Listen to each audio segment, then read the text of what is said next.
Hello and welcome back to the House of the Stag podcast. Today we're joined by Theo Nate, aka Laenor Velaryon. Mate, how are you doing? Good, I'm good. Thank you for having me. Yeah, let's start with the very first question. What was the first thing you did when you found out that you were going to play Laenor Velaryon? Got drunk. No, I just went round and told my mates, and a few of my mates are like massive Game of Thrones fans. And I remember telling them, and one of my mates, I think he said he was like, well done. But then I think he was thinking in his mind, like, I think he's got it wrong because he didn't know there was a prequel coming out. So he obviously being a big Game of Thrones fan, he didn't know House of the Dragon was a thing. So he was Wow. like congratulating me, but he was also thinking how I'm going to tell him that this isn't real or that it might be something else that he's got. Do you know what I mean? Mm. So tell us a bit about your first day on set. What was that like? First day on set. Ooh, I don't even think I can remember my first day on set. Um.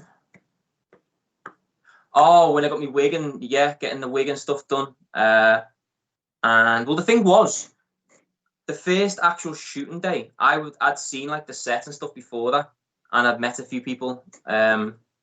So when the actual first shooting day came around, it wasn't as daunting as it was. Still, obviously, you get nervous and stuff like that, but it wasn't as daunting as walking in straight away and having to be on cue and just go type thing. So I'd seen the set, I'd seen like the throne room and stuff like that, and you walk around and it's just mad. It's just mad. But I say this all the time. I still don't think it's even sank in like my mind because people ask me about it all the time, and I talk about it, but I think it'll be a few years before it even sets in my mind how big it is, how big the show is, and yeah, it's crazy. I don't know. Yeah, it's all really there. Like they really built it, and we talked to Gavin Spokes before, and he was also just blown away by the massive set and everything. And yeah, I can't even Yeah, imagine, man. yeah. Especially the throne room in general because everything's virtually it's real. It's Mm. like it's not like what's the word? It's not make believe. You walk even the fires are really on. Like I know that sounds stupid, but it's roasting in there. Like it's really hot and stuff like that. You'd think would be I don't know. You'd think it was edited in, or you'd think it would be some kind of effect, but everything's real. It's so real. Even the food. When we done like the wedding, we were sitting on a big table, and I remember me and Steve. I was sitting next to Steve, who obviously plays Corliss, and we were talking, and there was just a sheep's head, just a sheep's head in front of us, and it's just you like what and it stinks and everything. It's like it's so real. Everything about it's just real. Oh, Hmm. crazy. Yeah, so what was it like to ride a dragon in House of the Dragon? That's gotta be mad as well. Mate, that was class. That was it was so good. If I had a slight problem, it should have gone a bit faster for me. To be honest, it was a little bit. It's like I say it all the time. Have you ever seen like? I mean, I've never been on like a lad's holiday, but I've seen videos of people on the bulls. Do you know the mechanical bulls you get in like Ibiza or Hmm. Mallorca or somewhere like that? Um, and yeah, it's like one of them, but like 20 feet off the floor, and you jump on it, and it's like programmed for I think like a minute, and then Miguel comes over and it's just like telling you it's gonna go left, right, up, down, whatever it's gonna do. Kind of enjoy it essentially. Um, but yeah, that was probably the best bit. Yeah, yeah. Yeah.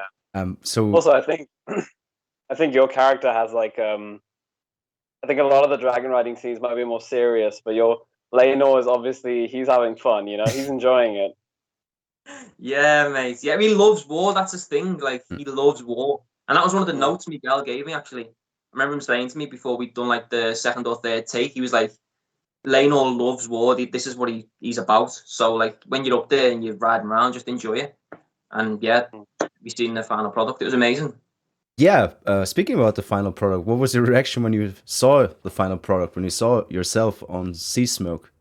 It's gotta be even more crazy. Well, yeah, because obviously I'd never seen what the dragon looked like. Mm. So when you actually see the dragon, you on the dragon, and then the dragon, because even when we saw shot in Cornwall over the table, They have like the Seasmoke's head in the background, someone be holding it, and that was like the closest thing I got to basically seeing what the dragon would look like, or having an idea at least of what it'd look like on the actual screen. But yeah, to see it all edited together was just mad. But there was times when I've done ADR where you basically go back in and any lines that you can't really hear properly or anything like that, you go back in and do it over like a voiceover thing to fix it. And you seen like on the ADR on the dragon bits, when I'm doing like some of the voiceovers, some of the screaming and stuff like that, I could see like it looked like a video game version of what would be me riding a dragon. So I kind of got a glimpse into what it would be. But yeah, watching it on the screen was just like mad. What was your favorite scene to film? Ooh, to film. Other than that one, you mean? Yeah, in general. I mean, it had to be the dragon. It had to be that one. That's the favorite one, 100%. I mean, and a lot of the scenes that you shoot all day, which is good because they're very thorough and they get the shots. But that one felt like it flew by. Usually, you feel like you're there all day shooting, which you are. But that one seemed to just fly by. I was only there for like the morning. But yeah, that had to be the favorite scene. Yeah. And how long were you like rehearsing for the banquet and the dancing and everything? Not long. Not long at all. I think me and Milly only rehearsed the dance like 3 times, maybe. Really? Wow. Yeah. Wow, because there was like, a lot of people around. Oh yeah! Oh my god, it's crazy. But like over, like we rehearsed the 3. We spent like an hour or 2 each time, so maybe twice or something like that. And then we basically got it down, and then they go, right, see you on set in 2 days or a week or whatever it was, or maybe a bit longer. And yeah, we've shot it, but it was way different shooting it than rehearsing it. Speaking about the wedding, there's a deleted scene where Rhaenys comforts Laenor. Did you wish that would have made it in, and are there more deleted scenes of Laenor? I don't know if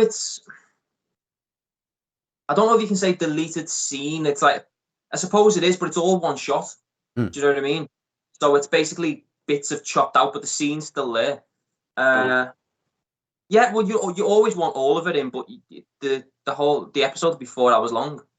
Do you know what I mean? And some stuff doesn't really drive narrative as much as others, so you get why stuff doesn't make it. But I don't know, because there's actually a little bit where Corlys comes to get him off the floor and drags him up, and that didn't really make the cut neither.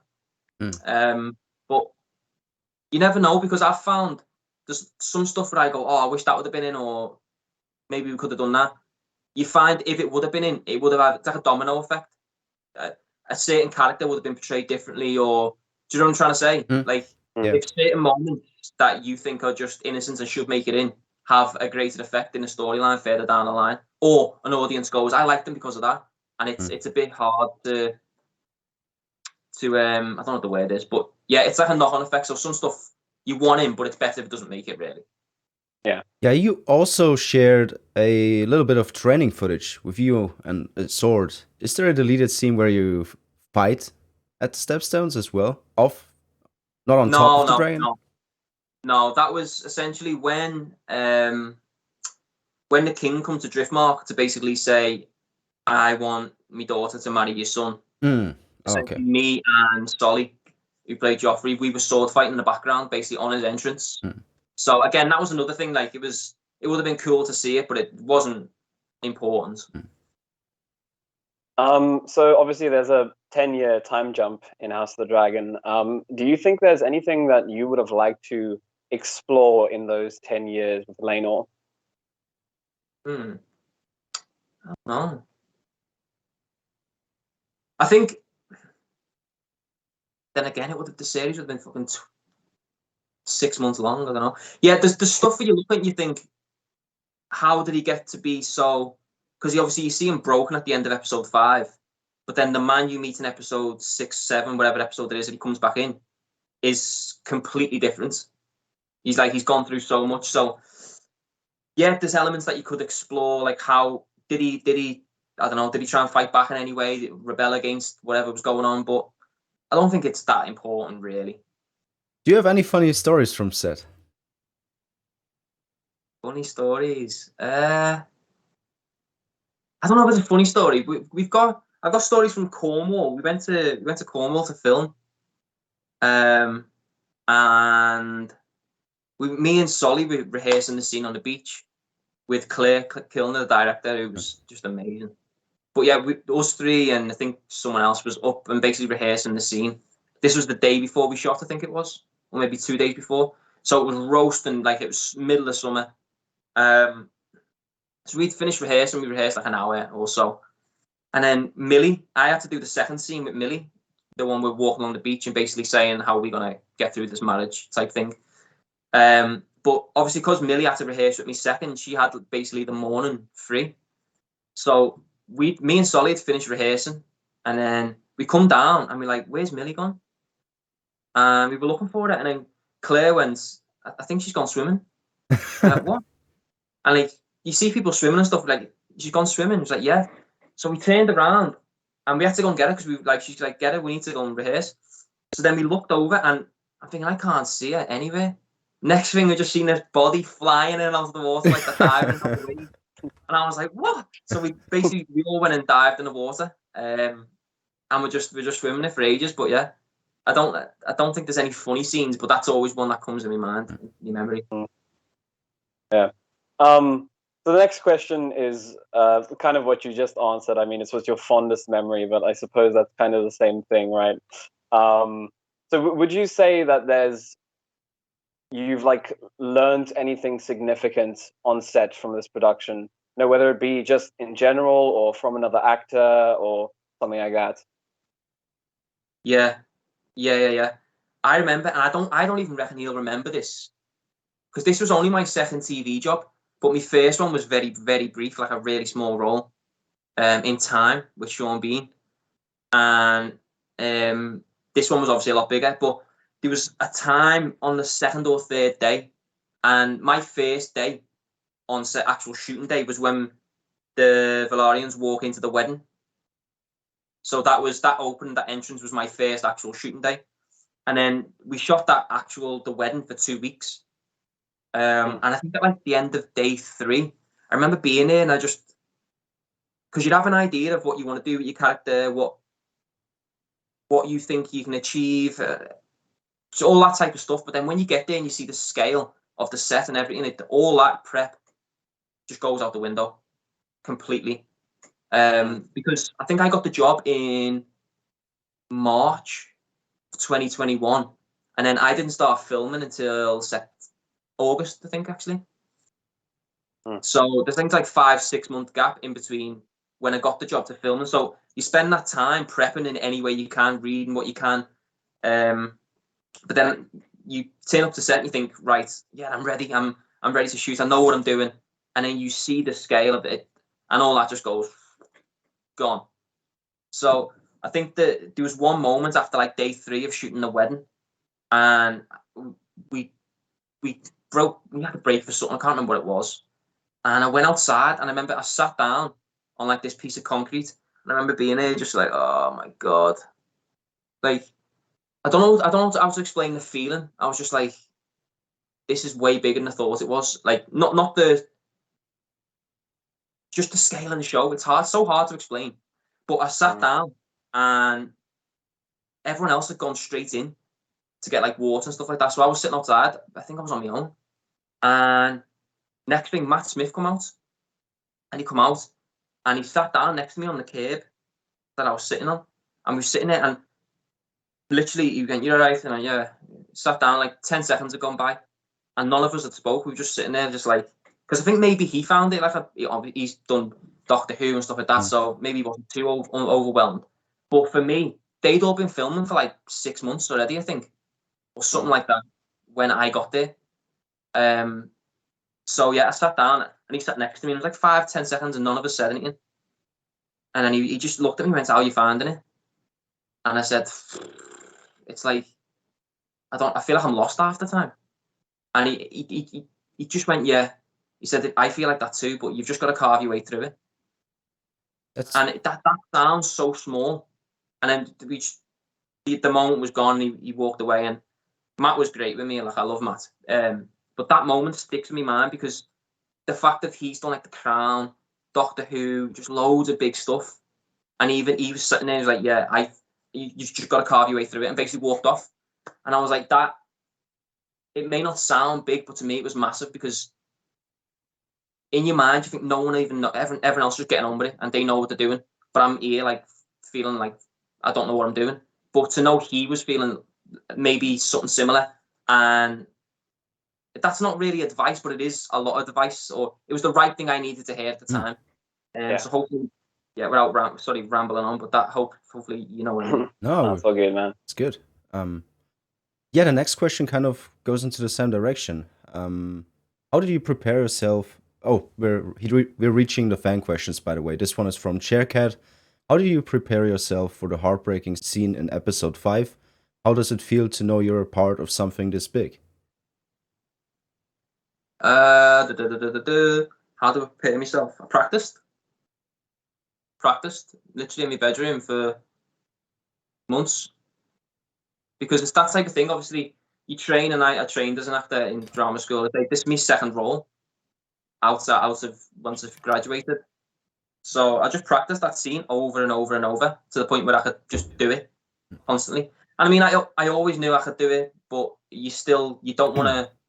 For me, I didn't want to turn up on set thinking I could do something that I couldn't actually do. Do you know what I mean? Because, and that was in the audition as well.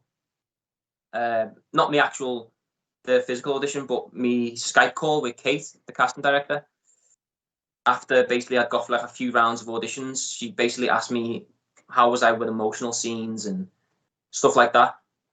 So that was part of basically the job when you got it. And I remember when she asked me that, I was like, yeah, I'm fine. I've done a few before in like plays or whatever, but that was just a different scale. But yeah, to answer your question, I just practiced. And part 2 of his question is, how does it feel to know you're a part of something this big? Oh, it's amazing. It's boss. Do you know, I said it again. I still think that I haven't realized how big it is. Like people who were like randomly, like the woman in Tesco was like, she dressed up as Rhaenys for Halloween, but she stopped me. I was trying to scan me stuff, and she's like, "Oh my god, she wants to talk about House of the Dragon." And she was like, "I dressed up as your mum for Halloween." Okay. But like the queue was massive, and I'm thinking, "Oh, just let me go."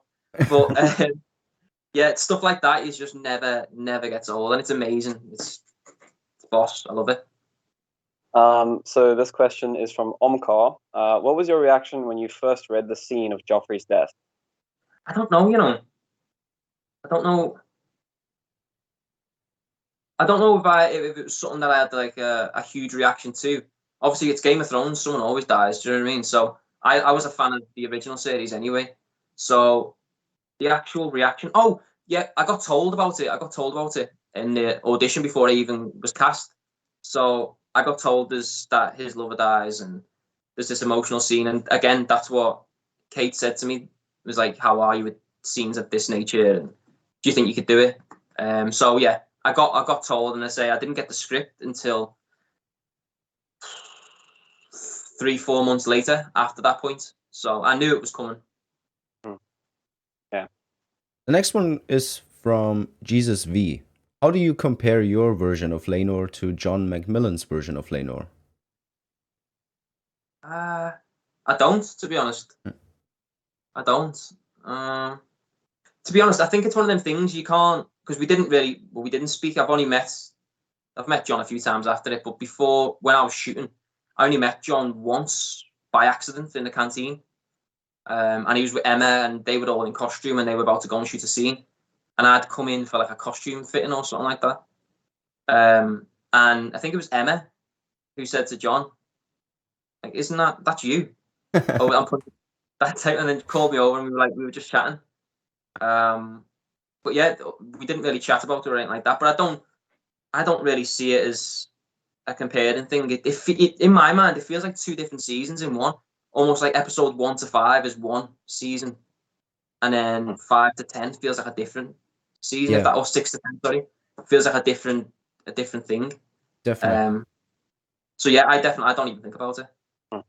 Yeah, this next question is very similar, kind of. So from Julie Reviews, did you ever meet John Macmillan? If so, did you give him any tips or comments regarding playing Laenor when you passed the torch? No, because he was filming before me. Yeah. I'm pretty sure. Well, yeah, I'm pretty sure he was filming from like April time or something like that. You'd have to ask him, but I'm sure he was filming before me. But John's brilliant. John doesn't need my help. But yeah, John was filming way before me, so no tips. The next question is from The Dragon Demands. How do you respond to the salacious rumors that Laenor has a secret bastard son? How do I respond? Maybe he has. Maybe he has. I don't know. I don't think he has, to be honest. I think it's very clear what he likes, and I'm not sure. I don't think. I don't know. See, stuff like that. It's so hard because that stuff never crosses my mind. Or when you're prepping, you can't prep for him maybe having a bastard son. Yeah, true. This one is from Lena Lannister. You did a great job. How did it feel getting that wig? Oh yeah, the wig. I hate the wig. No, I hate it. Takes a long time, huh? Yeah. No, do you know what it is? I feel bad complaining because people had it way worse than me. Like, I think Milly was in like a few hours before getting hers on. But it just hurts your head. Like because I think my hair was a little bit longer when we were shooting. But you have to put pins in and pin your hair down. And then they put the wig on top of that. So the pins in your head, they're there all day. So and you can't even scratch it, so you're basically just tapping your head. And then come on, and the wig comes loose, and you have to sew it back in, and yeah, I'm not a fan. Yeah, I mean, your wig in particular was sort of it had more form than some of the other characters, so I can understand why it's sort of like, it's just a mind of its own. Yeah, it was tough. The thing is, as well, with that wig is because for continuity, when we were filming on cliffs and stuff like that, the wind would be blowing.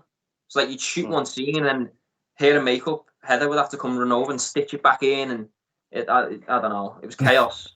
Yeah. The next one is from Hey, it's Lauren. How do you feel about Laenor's ending as a character? It's a catch-22 because for me, Laenor's ending was the wedding. So I didn't think too far past that because I knew it had nothing to do with me. So obviously John had to take it further. But watching it, I think it was the best he could have hoped for. Yeah. I think, if you think of how most people end in that world, it's like Laenor got off scot-free, really.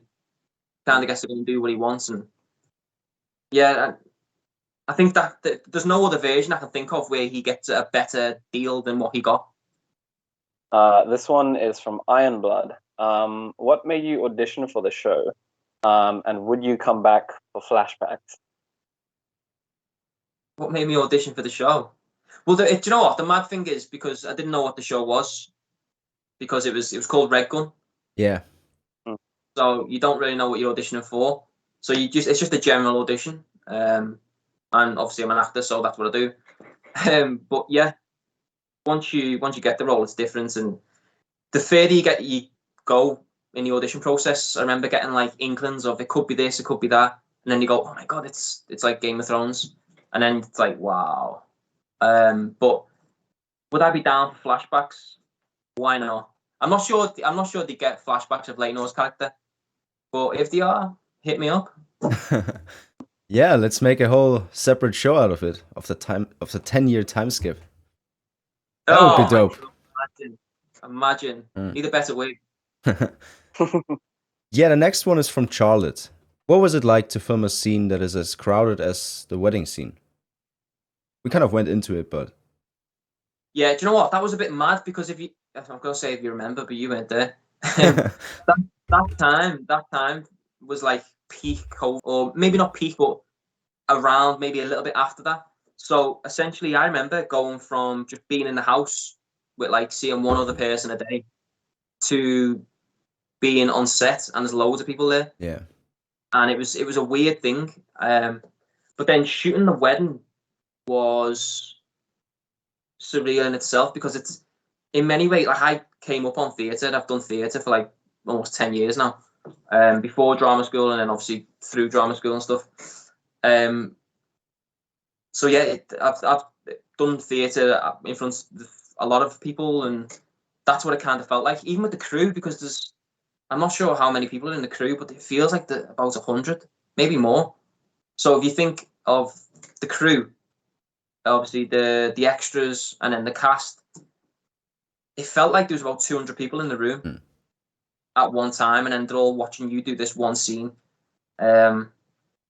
Especially like the emotional scenes and stuff like that. That felt like a lot.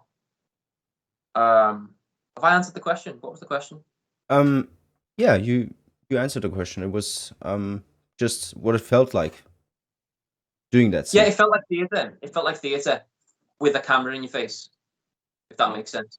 Yeah. So yeah, it's like it the best of both worlds. But as I say, daunting because beforehand I'd just been like seeing one person a day. But yeah, it was crazy.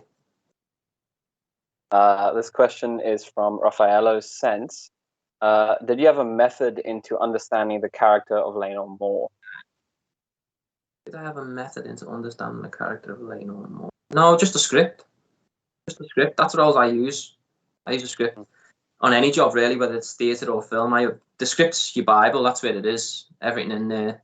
And more so, I find more about characters, not by what I say, but what people say about me. That makes sense. So, reading around, so there might be a scene with, I don't know, Milly's character who speaks about me, or Steve, or whoever. I find I get more from listening, if that makes sense, rather than me trying to find out what my character says about himself or what he wants that way.